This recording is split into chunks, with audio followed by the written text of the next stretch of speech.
3 times in IMAX. 2 times in IMAX. I can't decide. Therefore, I'm calling a tie. I already talked about Dunkirk, and my thoughts have not changed. So, let's talk Lego Batman.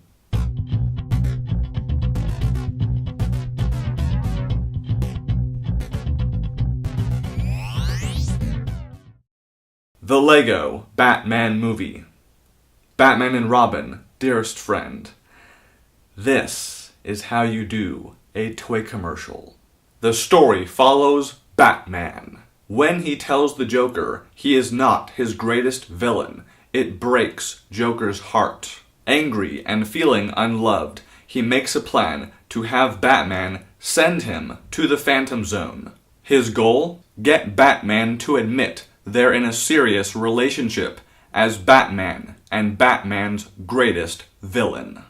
Question for you. Have you seen the 60s Batman TV show? The animated series? Batman. Batman Returns. Batman Forever. Batman and Robin. Beyond. The Dark Knight Trilogy. Man of Steel. Dawn of Justice. Suicide Squad. Next question. Are you aware of The Lord of the Rings, Harry Potter, Gremlins, The Wizard of Oz, Godzilla, King Kong, The Matrix, Doctor Who, Jurassic Park, Clash of the Titans, Jaws, Jason and the Argonauts? If your answer is yes, bravo. If your answer is no, then you should file for pop culture bankruptcy. Batman was previously seen in these movies, one of them being the darkest Batman movie around. Lego Batman is a total 180.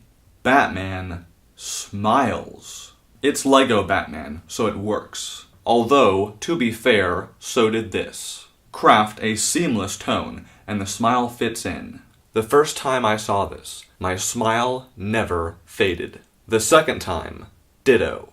I was the 4-year-old me, all over again.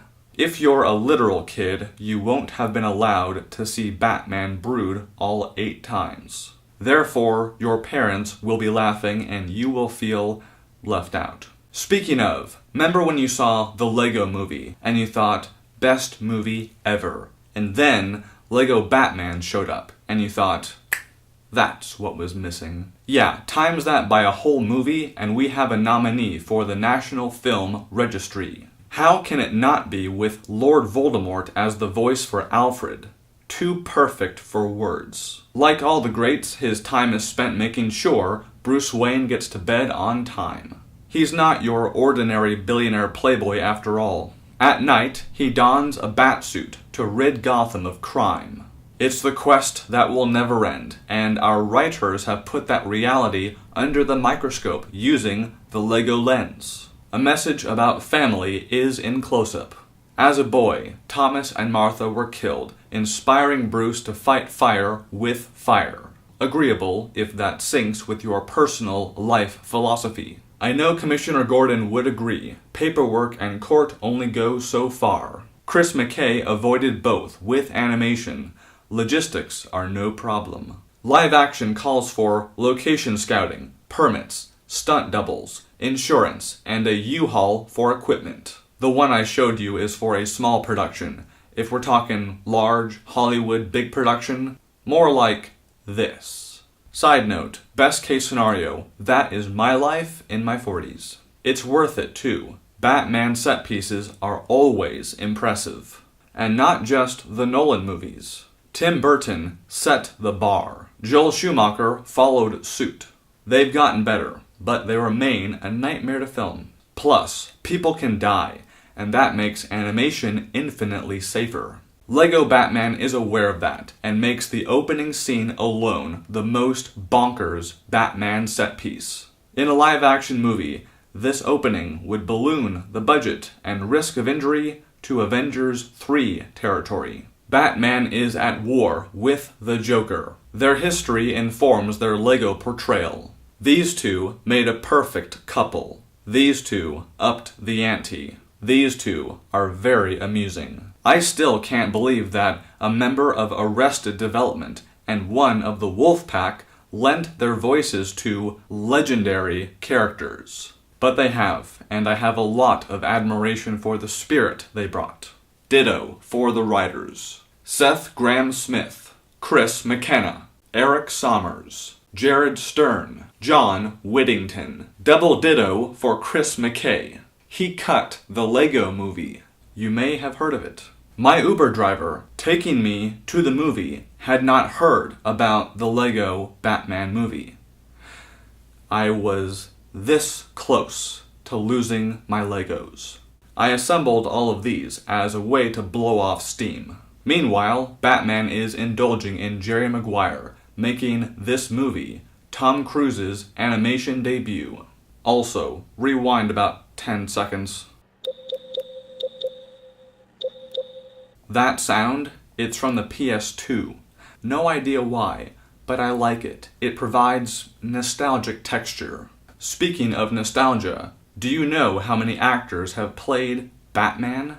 Dawn of Justice, Justice League, Gods and Monsters, Batman Unlimited, DC Super Friends, Lego Batman, Justice League of America Adventures, Trapped in Time, Son of Batman, Beware the Batman, Justice League, The Flashpoint Paradox, DC Superheroes Unite, The Dark Knight Returns, Year One, Under the Red Hood, Justice League, Crisis on Two Earths, Justice League, The New Frontier, The Batman vs. Dracula, The Dark Knight Trilogy, Batman Beyond, Batman and Robin, Batman Forever, The Animated Series, Batman Returns, Batman, The Batman Superman Hour, Batman, Batman and Robin, Batman. Will Arnett has arrived just before the dawn, and he does justice to our dear Dark Knight.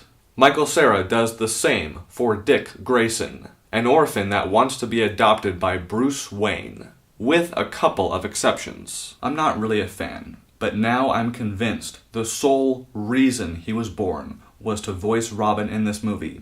And now, if he could just make a living only ever voicing Robin in Batman animation until he, croaks, I'd be very happy.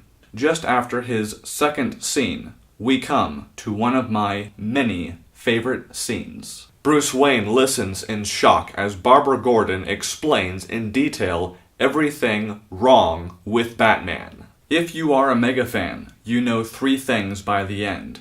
Rosario Dawson should be president. She's right, and it's one of the funniest scenes ever written by nerds. That's actually true of this entire movie, and that shows an authentic love and respect for a character that's been around for nearly 80 years. There's a good chance I will not be here in 80 years, but when I turn 80, I have zero doubt that when I watch this movie for the 900th time, I'll still love it.